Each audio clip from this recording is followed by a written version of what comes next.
से सटे अरब सागर और बंगाल की खाड़ी में एक साथ दो चक्रवाती तूफान मंडरा रहे हैं। भारतीय मौसम विभाग ने इन दोनों तूफानों को गंभीर श्रेणी में रखा है और इसे लेकर चेतावनी जारी कर दी है।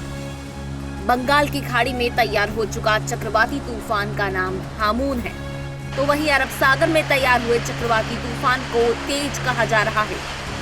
दोनों चक्रवाती तूफानों के चलते दक्षिण भारत के राज्यों के साथ साथ पश्चिम बंगाल और ओडिशा में बारिश का अलर्ट जारी कर दिया गया है।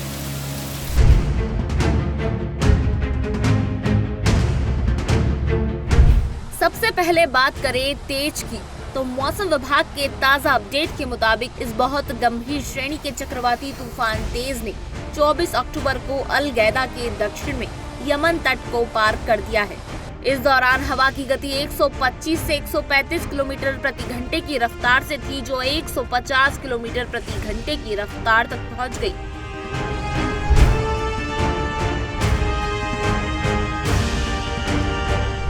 तेज के बाद अब चक्रवाती तूफान हामून का खतरा मंडरा रहा है। हामून सोमवार की शाम को ओडिशा से करीब 230 किलोमीटर दक्षिण पूर्व और पश्चिम बंगाल के दीघा से 360 किलोमीटर दूर, तो वहीं बांग्लादेश के खेपुपारा के दक्षिण पश्चिम में केंद्रित था। बता दें कि बंगाल की खाड़ी में बने इस चक्रवाती तूफान का नाम हामून ईरान ने रखा है।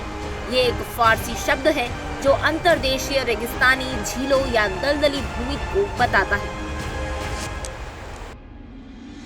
फिलहाल severe cyclonic storm Hamoon Odisha के पारादीप से लगभग 290 किलोमीटर पूर्व, पश्चिम बंगाल के दीघा से 270 किलोमीटर दक्षिण पूर्व और बांग्लादेश के खेपुपारा से 230 किलोमीटर दक्षिण पश्चिम में वेरी सीवियर साइक्लोन में तब्दील हो गया है। इसके साइक्लोन स्टॉर्म के रूप में 25 अक्टूबर की शाम के आसपास खेपुपारा और चटगांव के बीच बांग्लादेश के तट को कमजोर करने और पार करने की संभावना है।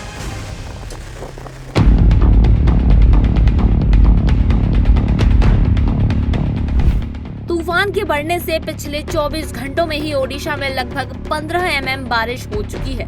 आईएमडी ने मछुआरों को सावधानी बरतने की सलाह दी है। ओडिशा तट, उत्तरी बंगाल की खाड़ी और पश्चिम मध्य बंगाल की खाड़ी में बुधवार तक नहीं जाने की सलाह दी गई है। कोलकाता, दक्षिण परगना जिलों के कुछ हिस्सों और पूर्व मेदिनीपुर के इलाकों में बिजली गिरने की आशंका भी जताई गई है।